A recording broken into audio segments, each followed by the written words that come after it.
Fala pessoal, ligado aqui no 2 Esportes, tudo certo?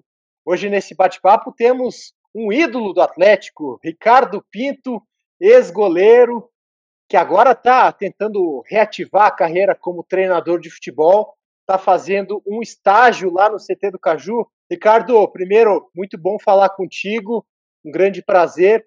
Queria que você começasse contando aí como que está esse estágio aí lá no CT do Caju, no Atlético, como que você chegou a essa ideia de voltar aí às suas origens do Atlético para fazer esse estágio.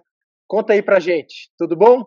Ótimo, Fernando. Uma alegria muito grande. Obrigado pelo convite. Um prazer extremamente gigantesco, diria, né? Porque a gente volta aqui a Curitiba, onde eu morei 19 anos, tenho assim um apego muito grande, né, com o esporte, com o futebol. E eu estava concluí a parte burocrática, digamos assim, da licença A de treinador da CBS Academy e precisava fazer um estágio de 50 horas. E eu não poderia deixar de pensar, obviamente, num clube de referência no país, né, que é o Atlético Paranaense hoje. E eu participei dessa criação um pouquinho, mesmo que bem pouquinho, eu participei, né? Eu joguei o campeonato de 95, onde tivemos o acesso, e esse acesso projetou o clube para disputar a primeira divisão, e aí sim foi dado início a todo esse projeto, né, que o presidente Petralha pôs, né, em prática, né? Então, eles me aceitaram maravilhosamente bem, agradecer muito ao Márcio Lara, né, que é uma figura incrível, ao pessoal lá do centro de treinamento, que uma coisa extraordinária para quem gosta de futebol. Obviamente você deve conhecer, você sabe como é que funciona lá. E eu estou lá aprendendo muito. Comecei, né, o iníciozinho, dia 15, foi com o Filipão e com o Turra, e dia 16 ainda foi com o Turra e o Filipão, e logo depois aconteceu tudo isso daí, e agora nós estamos lá com o Wesley, que é uma figura incrível, uma pessoa que tem me dado muitas coisas substanciais, técnicas, né, dicas, e estou aprendendo bastante. Legal, Ricardo. Você passou por todo esse turbilhão aí que aconteceu no Atlético nos últimos dias. Você tava lá no meio, aquela troca aí do Filipão, Paulo Turra também saindo, agora o Wesley Carvalho comandando internamente. Quanto tempo de estágio você vai ficar ainda lá? Na verdade, eu já estou desde quinta-feira passada, né? Então, até sábado eu vejo o jogo contra o Corinthians, faço a análise dele, e aí depois já envio tudo isso para a CBF, e a CBF me dá o certificado e a carteirinha, onde eu posso trabalhar em qualquer clube do Brasil, em qualquer campeonato. Ah, perfeito, perfeito. E, Ricardo, na tua época não tinha nem CT do Caju ainda, né? Isso era um sonho ainda para o Atlético. O que, que você viu lá de dentro que te impressionou? Você já conhecia a estrutura? O que mais te chamou a atenção de como o Atlético funciona internamente? Não, eu gosto até de falar, fazer um prólogozinho com relação a isso, porque em 97 foi comprado, né, essa área aí, que era uma estância João 23, né? E a gente já tinha ficado concentrado lá, enquanto era Como, hotel ainda, como hotel, né? Mas não era um CT não, mesmo, né? não era, mas tinha toda a área, né? Mas a gente ficou concentrado lá, como nos receberam como hotel. E, e quando eu fui contratado, em 95, o Petralha ele já falava nesse projeto de construir um excelente centro de treinamento, construir um belo estádio, né? Isso tudo já estava projetado e ele já estava trabalhando nesse sentido. Inclusive, ele dizia que a gente precisava subir divisão naquele ano, porque senão ia atrasar o projeto. E nós demos conta, né, felizmente, de acessar a primeira divisão já em 96, e ele iniciou. E quando eu estava lá em 97, de vez em quando a gente ia fazer um treinamento. O Leão, foi no período que o Leão estava aqui como treinador, que houve a compra. Então eu participei de tudo. No início também eu já comecei a participar lá, a gente ia treinar e ficava já concentrado lá. O iníciozinho, então, eu participei, entendeu? Agora, quando eu cheguei lá, foi um choque positivo, um choque de surpresa agradável, boa, né? Era fantástico esse campeonato. Primeiro de campo, né? São os melhores de campo. Antigamente a gente nem não jogava em campos tão bons como são os de treinamento. E toda a tecnologia de apoio, né? O pessoal simplesmente magnífico. O Rodrigo Ramos, uma pessoa extraordinária. O Henrique, que trabalha na parte de coordenação, que ajeitam tudo. A comissão também técnica. Essa parte de você ver que todas as comissões trabalham juntos, né? Trabalham integrados lá, isso aí é maravilhoso.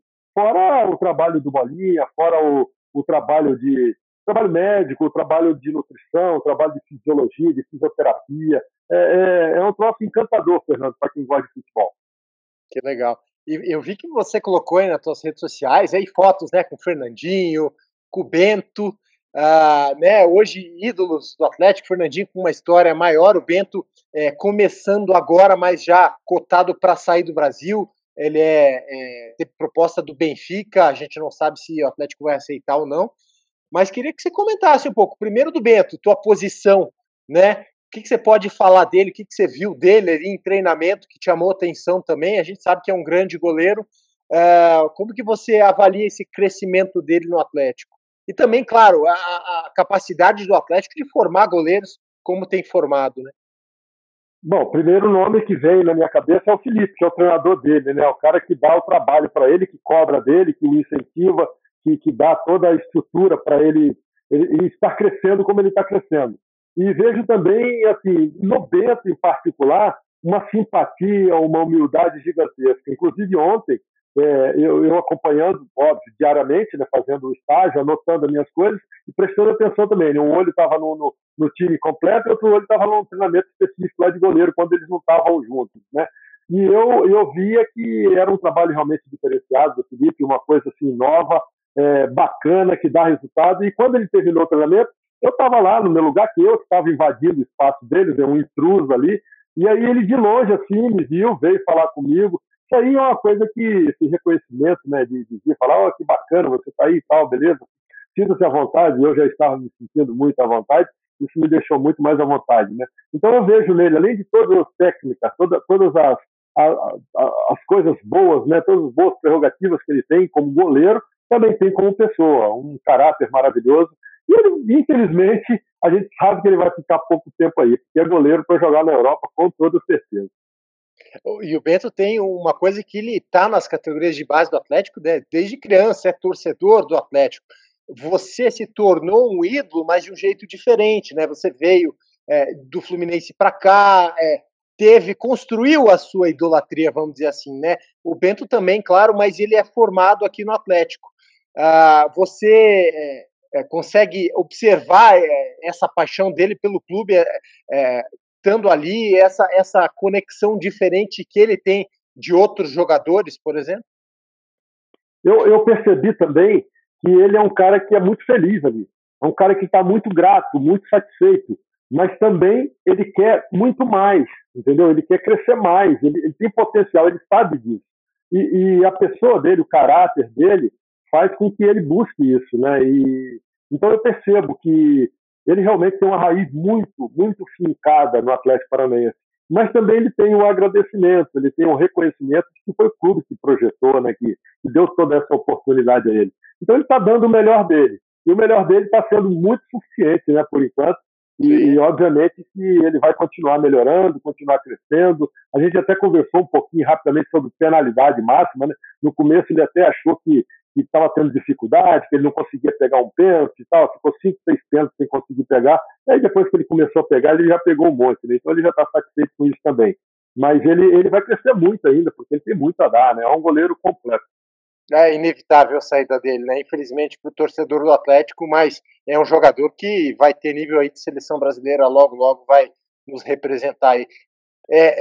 Você tirou foto com o Fernandinho, quem mais ali que você teve a oportunidade de conversar, de bater um papo, o que você captou ali desse teu período aí, o que você tem trazido e agregado desse período no CT do Caju? Mas duas coisas me marcaram também. 3, a simplicidade e humildade do Fernandinho, porque nós chegamos, quando eu estava como treinador de goleiros, ele estava no Atlético Paranaense em 2001, né, que foi antes dele completar o início daquela história maravilhosa dele, né, fantástica, né? Ele se tornou um dos maiores jogadores do país. E ele veio também conversar, isso é muito gostoso, muito agradável. Encontrar o Paulinho Miranda, que nós jogamos juntos em 97, né? E obviamente, a questão do Thiago Heleno também, o capitão, um cara acessível, um cara assim, que fala a língua da gente, né? Muito simples, né? O pessoal muito simpático, sabe? Mudou muito, porque a gente achava, A gente achava não, de fora a gente tem uma sensação de que as pessoas são meio fechadas e tal, mas você chega ali e você vê que é um ambiente extremamente descontraído, mas fiquei, confesso, extremamente surpreso com o Wesley. O Wesley, ele é um cara que já está pronto, cara. Ele é um cara que ele tem toda a condição de fazer um excelente campeonato, buscar, colher resultados e com toda certeza, conforme a gente conhece a diretoria do Atlético, ele vai ter outras oportunidades, quem sabe já não seguidamente agora, porque ele trabalha muito bem, é um cara extremamente atual, um cara moderno mesmo, é um cara que fala a língua do jogador. Eu digo sempre que o bom treinador não é aquele que só te dá bons treinos, é aquele que convence os jogadores da ideia dele. E ele fala muito sobre isso. E eu tenho certeza absoluta de que o Atlético vai continuar tão bom ou até melhor do que já estava, com o próprio Turra, que era um trabalho fantástico. Não há como negar, era 73% de aproveitamento na Copa do Brasil, Campeonato Brasileiro e na Libertadores. Fantástico, né, isso daí. Haja visto os resultados que ele teve, né? Você chegou a ter uma troca com o Turra, com o Filipão ali? Com o Filipão foi bem curta. Ele que promoveu a nossa vinda, que disse o dia que a gente poderia vir, né, a questão de organização. E o Turra tive, sim, 2 dias de acesso. Eu fiquei encantado com ele, com a humildade, com a simplicidade, com o conhecimento dele, a forma de transmitir, a serenidade com que ele estava naquele momento, que a gente sabia que não estava fácil, apesar do 73% de aproveitamento, ele ainda estava sendo contestado, ele tinha consciência disso, mas ele esperava poder prosseguir e mostrar o contrário para todos que não acreditavam nele. Mas, infelizmente, o futebol é assim, né? E caiu na mão do Wesley, e o Wesley com certeza vai dar conta disso daí, vai fazer com que o Atlético continue assim, ou que talvez até ainda melhore. Ô, Ricardo, e agora me conte uma coisa. O que você espera aí dessa retomada como treinador? Quais são os seus objetivos? Você chegou a treinar o Paraná Clube em 2011, né? Como que você está imaginando essa retomada? Quais são os seus planos aí? Boa pergunta. Isso aí é interessante, porque realmente foi uma coisa muito importante na minha vida, na minha carreira, treinar o Paraná Clube. Muito crescimento, né? E eu tenho me preparado, porque o futebol mudou muito. Querendo ou não, o futebol está totalmente diferente. Talvez os jogos ainda não sejam muito diferentes, mas a preparação, as formas de estudar, de ver o futebol, de tentar variar, ela mudou completamente. Hoje a gente percebe que o campo ele tem uma compactação dos dois times muito grande, né? Usa muito pouco espaço do campo inteiro. Não tem aqueles jogadores que ficam de um lado e o outro lado não. Então é todo mundo junto, brigando por aquele espaço ali, e muita força, muita velocidade e também muita inteligência, né? Hoje não dá para o cara ser boleirão. Não tem mais aquele jogador que eu vou tomar uma cervejinha, eu vou dormir mal, vou dormir à tarde. Não pode. Hoje o cara tem que ser profissional, o cara tem que ter o seu corpo como realmente instrumento, porque senão vão atropelar. Hoje você tem que ter marcação, você tem que ter força, o atacante tem que voltar com muita vontade, o zagueiro tem que ir fazer gol também. Então, com essa mudança toda, a gente tem que estar estudando e atualizando diariamente. E é exatamente isso que eu tenho buscado fazer, né? Isso aí eu estou anotando tudinho, a gente vai vendo jogos também, né? Hoje eu vou ver esse jogo lá em São Paulo, pela televisão, e sábado, se Deus me permitir, eu vou estar lá vendo em loco o jogo contra o Corinthians, que também faz parte, né, do estudo. E continuar vendo 2, 3 jogos por dia, porque essa aí é a forma de a gente acrescentar no nosso vocabulário esportivo aqui. Curiosidade só, no jogo contra o Corinthians sábado, você vai poder estar no banco de reservas ou você vai assistir num camarote em um outro local? Não, eu vou estar assistindo no camarote, vou estar com a minha pranchetinha, fazendo a minha análise, porque eu tenho que também enviar para a CBS Academy, porque faz parte do relatório que eu tenho que mandar. Então eu vou estar lá de longe, mas vou estar torcendo. Você chegou a entrar nessa arena nova pós-Copa? Você chegou a entrar lá já ou não? Eu entrei sim uma vez, que foi um jogo, se eu não me engano, contra o próprio Corinthians, o Atlético Mineiro, mas não entrei no gramado, eu fiquei em volta, né, dei uma voltinha ali, e depois eu fui para a arquibancada, e fui muito bem tratado. Aliás, eu digo sempre que eu continuo sendo tratado como jogador aqui em Curitiba. Onde eu vou, sempre tem uma pessoa que lembra da gente, que vem conversar, sempre uma simpatia. E ontem ainda eu fui ali naquele boulevard ali embaixo, né, da arena ali, Nós tivemos eu fiz até uma entrevista ali com um pessoal bacana, amigo nosso também, e vi que aquilo ali é uma maravilha, né? E aí sempre vem alguém conversar, falar alguma coisinha, tratar a gente com aquele carinho que sempre foi peculiar, né? Então eu sou extremamente grato a essa simpatia do povo curitibano. Nessa troca aí com os curitibanos, com os torcedores do Atlético, eu não vou nem perguntar o que mais te perguntam, né? Certamente sobre o episódio com o Fluminense. Isso aí eu tô especialista já. Mas eu não vejo problema, não. Eu acho assim, eu acho que, na verdade, o problema não foi nem com o Fluminense, Fernando, só para a gente, né, situar bem o que aconteceu. Foi com uma pessoa, né, porque houve a briga generalizada depois do jogo, né, e um cara veio por trás com um pau de bandeira, que antigamente usava um pau maciço, não era aquela bandeira que hoje ela vai para lá e para cá de alumínio, sabe? Era um pau maciço, como se fosse um cabo de enxada, e acertou por trás. Eu não pude me defender. E aí eu não posso culpar o Fluminense por um idiota, né, por um imbecil. Mas eu também não quis mais saber. Eu continuei a minha vida, prossegui, fiquei bom, não tive sequelas, nada. Muito pelo contrário. Fiquei aqui no Cajuru, onde eu fui muitíssimo bem tratado, fui operado. Fiquei uma semana lá, parecia um hotel 5 estrelas. E aí depois eu fui para casa e continuei a minha vida. Você acha que aquilo lá aumentou tua idolatria? Muito, muito. Não há dúvida. Não há dúvida de que existe muita gente que não lembra com os pênaltis que eu peguei, também não lembra de uns frangos que eu tomei, mas lembra perfeitamente desse episódio. Com certeza. Ah, não, ficou marcado, né? Ficou marcado e Muito. teve outro episódio aí, você já não era mais jogador do Atlético, né? O episódio que você ficaram à deriva, né? No barco também, que ficou muito marcado, né? Relembra essa história pra gente. Foi em 2003. Em 2003 nós saímos para pescar e em 4 pessoas numa lancha. E aí nós saímos umas 6 e pouca da manhã, lá em Pontal do Sul, e fomos na direção da balsa 1, balsa 2, balsa Norte, balsa Sul, não sei o que chama, mas 40 e poucos quilômetros mar adentro. E quando a gente chegou pertinho disso aí, acabou a bateria. Parece que o alternador não estava recarregando as baterias. Então ela gastou uma, depois gastou a outra, que eram duas interligadas. E aí nós ficamos sem bateria. Aí ficamos o dia inteiro de quarta-feira, a noite de quarta para quinta, o dia inteiro de quinta e a noite de quinta para sexta no mar.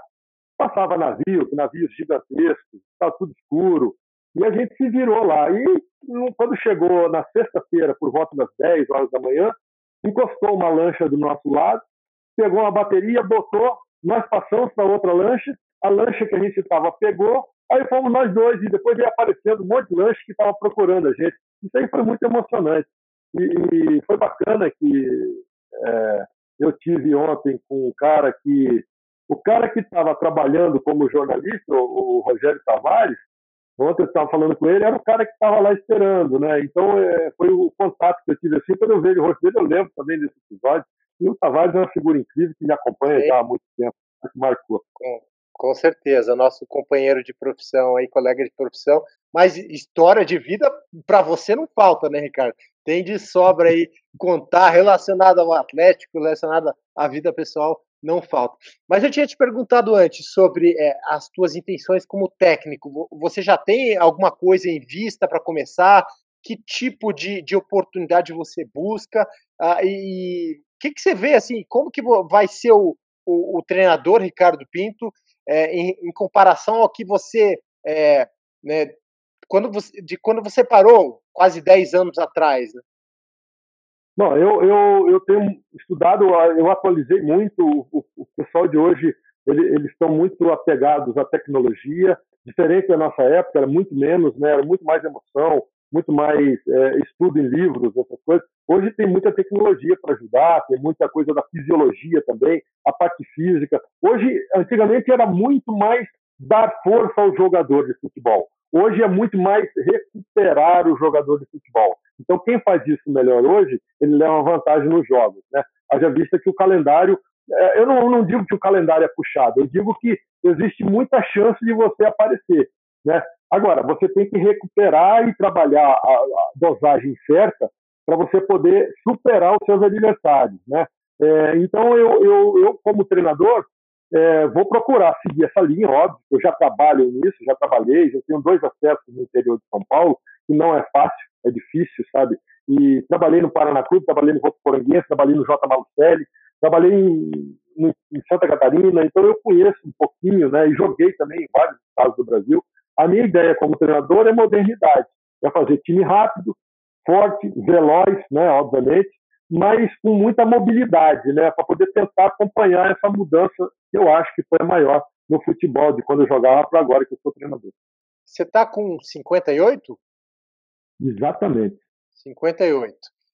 Você acha que nessa idade você, de alguma forma, vai sofrer algum tipo de preconceito por estar recomeçando a carreira? Como que você encara isso? Se eu não fosse ex-jogador de futebol, talvez eu sofresse um preconceito muito grande. Mas como ex-jogador e eu acompanhando, vendo e mantendo contato com muita gente, eu acho que não tem nada a ver. Mesmo porque a linguagem ela continua a mesma, né, de uma certa forma. As pessoas, isso aí, eu acho que pelo contrário, eu vou me ver com mais maturidade, com mais aprendizado, com mais conhecimento para eu poder impor e expor, né, tudo aquilo que eu desejo numa equipe de futebol. Perfeito, perfeito. Mais cabelos brancos, né? Mais experiência, mais conhecimento também, né, cara? Perfeito. Cabelo branco é sinônimo de conhecimento, tem que ser. Pelo menos É? meus pais me falaram isso e o seu também deve ter falado isso para você. Tá certo. Ricardo, voltando um pouquinho ao teu estágio aí no CT do Caju, você também teve a oportunidade de ver uma joia do Atlético hoje, que é o Vitor Roque, um jogador especial, diferente, que daqui a pouco também vai deixar o Brasil e que tem um potencial enorme, que a gente não sabe qual o tamanho do potencial dele, mas aos 18 anos ele já está mostrando isso. Na tua época de goleiro, acho que se você fosse enfrentar um jogador desse aí, acho que era melhor pedir para os zagueiros marcarem em cima, não dar espaço nenhum, né? É verdade. Sabe, Fernando, aí entra o complemento da última pergunta que você me fez.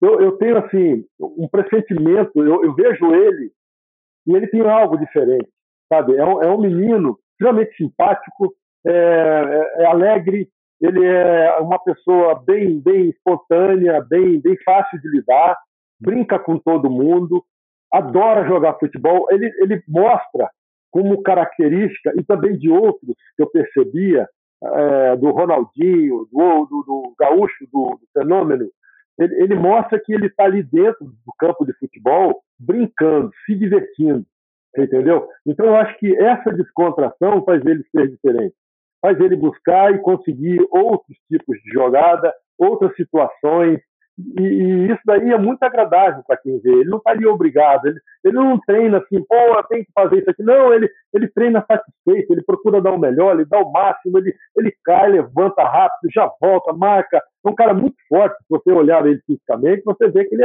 é completo, ele é pronto para o futebol. Ele tem uma baixa estatura, ele não é alto, mas ele é encorpado. Então ele é perfeito, inclusive para a posição que ele joga, que é de atacante. Então ele com certeza também é outro que provavelmente não vai ficar muito tempo por aí, porque o Atlético ele mira muito essas coisas também e ele tem essa facilidade de fabricar e passar para frente, né?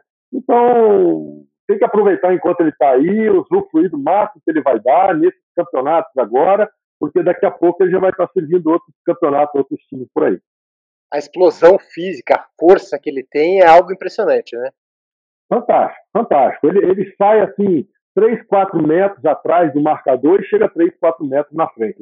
Ele é muito robusto nesse requisito aí, sabe? Ele acredita muito nele. Isso é que é o diferencial. Ele sabe que ele é capaz de fazer isso daí e faz. Isso aí que é impressionante. Aí depois, quando ele acaba a jogada, chutou, fez o gol, foi para fora, o goleiro defendeu, ele volta a rir, satisfeito. Pô, fiz mais uma jogada bacana. Sabe? Não é aquela coisa, eu não sei, preciso melhorar. Não, não. Ele vai melhorar. Naturalmente ele vai amadurecer, ele vai melhorar até fisicamente, mas ele é feliz fazendo o que faz. Isso aí é muito gostoso.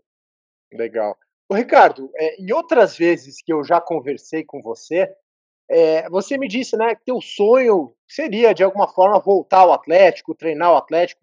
Você ainda mantém esse sonho? Você acha que é possível? voltar, nem que seja trabalhando em outra função, base, você acha que está no teu plano de carreira isso aí? Tá no meu plano de carreira. Isso daí é um item que eu não abro mão, absolutamente. Não me importa o que eu faça no Fluminense. Eu estava até conversando com a minha esposa ontem e falei com ela assim, quando o Petralha chegou em 97 e me dispensou, eu lembro que eu estava no hall ali do centro de treinamento, bem na entrada ali, né? E ele me chamou, antes ele tinha falado que queria falar comigo, antes do treino. E aí, depois do treino, eu não sei se foi ele ou se alguém me avisou que ele precisava falar comigo, ele estava indo lá. E aí, quando acabou o treino, eu estava aguardando ele ali, ele chegou e ele foi claro comigo. Falou assim, olha, o Atlético Paranaense não precisa mais do seu serviço, pode procurar outro clube. Eu falei, foi um choque para mim. Aí que foi o meu erro. Eu poderia, talvez, quem sabe, ter chegado para ele e ter falado assim, presidente, eu não quero mais jogar futebol, eu quero servir ao Atlético, eu quero trabalhar aqui, me dá um emprego, me arruma alguma coisa. Eu acho que eu estaria lá até hoje, você está entendendo? Não consegui isso. Então isso ficou muito dentro de mim. E como o Filipão veio aí com 70 e poucos, né? O Filipão está com 70, já está com 80, 74. Né? 74. Então, se ele treinou com essa idade, eu acho que também, né, um dia, quem sabe, eu possa ter oportunidade. Agora está mais difícil, porque os caras estão vindo com muito conhecimento aí, Fernando. Pô, qualquer cara que está trabalhando lá no Sub-20, no Sub-17, o cara sabe muito, o cara já está completamente integrado, né, a qualquer coisa do futebol, a criação de jogadores, de jogadas, de times. Então, eu sei que é difícil, mas quem sabe um dia é uma outra coisa. Então, eu acho que o tempo é que vai dizer isso daí, e eu vou estar me preparando cada vez mais, porque eu adoro estudar futebol, adoro crescer nesse sentido, adoro desenvolver coisas sobre futebol, e eu estou aberto, né, óbvio, a conversar sobre tudo, mas o meu sonho é um dia, quem sabe, fazer parte aí do corpo do staff, né, do Atlético de alguma forma. Quando você é dispensado, demitido dessa maneira, meio ríspida, assim, como você lembrou, fica algum tipo de mágoa da pessoa, do Petralha? Você consegue separar as coisas? Como que foi a tua reação na época e como que você vê hoje? Não, absolutamente. Eu fiquei assim, assustado no momento, porque eu não tinha ideia de que ia acontecer dessa forma. Eu achava que eu poderia ser aproveitado de uma outra forma. Mas eu entendia perfeitamente, o Flávio estava voando, o Flávio Pantera. E tanto que depois eu vim como treinador de goleiros exatamente, né, do Flávio. E eu tive a felicidade de ser campeão em 2001. Campeão brasileiro. Eu fui campeão, exato. Em 2001 eu fui campeão pela segunda vez brasileiro, né? Tinha sido 95 na Série B, depois eu fui na Série A. Então isso aí, o currículo fica bem gordinho, né, bem preenchido. Então eu só tinha a agradecer ao presidente. E outra coisa, eu nunca tive problema de salário, eu nunca tive problema de hotel, ficar em hotel ruim, nunca tive problema de comer mal, sempre comemos bem, nunca tive problema de material. Então isso tudo eu tinha que agradecer a quem era o comandante-chefe, que era ele, entendeu? Claro que eu queria ficar mais tempo aqui, mas ele não podia mais fazer nada por mim, porque ele tinha que melhorar o Atlético, ele tinha que agilizar o processo de reconstrução do Atlético. E o Flávio já era a realidade. Então eu entendi perfeitamente, absolutamente, não ficou mágoa de forma alguma. Legal. E o Ricardo, lembrando que na época que você era treinador de goleiro, né? Você era um dos poucos, você e o Bolinha ali, entravam no campo e a torcida organizada, a torcida em geral, gritava teu nome. É uma cena que hoje é muito raro de acontecer. A gente ainda tem com o Bolinha que se aposentou e voltou, mas no Atlético esse tipo de idolatria é difícil de a gente observar, né? Isso é fantástico, né, Fernando? Eu relembro que quando eu jogava ainda, eu entrava em campo e havia assim, tipo um cerimonial, né? Tipo uma coisa que acontecia, tinha que acontecer todos os jogos na Baixada, né? Não joguei na Baixada Nova, mas na antiga ficava sempre lotado, então eu já entrava e havia esse ritual, digamos assim, né? Entrei até algumas vezes com a camisa dos fanáticos e isso marcou muito também. Foi bacana, porque eu não me recordo porque eu estava com essa camisa na bolsa e quando eu fui fazer o que eu disse, vamos botar isso aqui, vou fazer uma homenagem para esse povo fantástico aí. E isso daí marcou muito. Então, todo jogo que eu entrava era isso. E o Bolinha da mesma forma, né? Em 2001, eu já como treinador de goleiro, já entrava e acontecia isso. Então, eu acho que, como é que eu vou agradecer, né? Eu só tenho que realmente tentar agradecer e nunca vou conseguir retribuir do tamanho do presente que eles me davam, que eles me deram, me dão até hoje, com o trato que eles me têm, E eu fico só feliz e procuro sempre que posso agradecer. Perfeito, Ricardo. Muito obrigado aí por esse papo aí com a gente. Desejo para você todo o sucesso aí nessa retomada aí de carreira como treinador. E quando você tiver já um clube, fala aí para a gente acompanhar e quem sabe fazer uma nova conversa, fazer uma reportagem aí sobre esse reinício aí como técnico de futebol. Valeu, Ricardo. Valeu, Fernando. Muito obrigado pelo carinho. Também acompanhe seu sucesso, hein? Tudo de bom para você.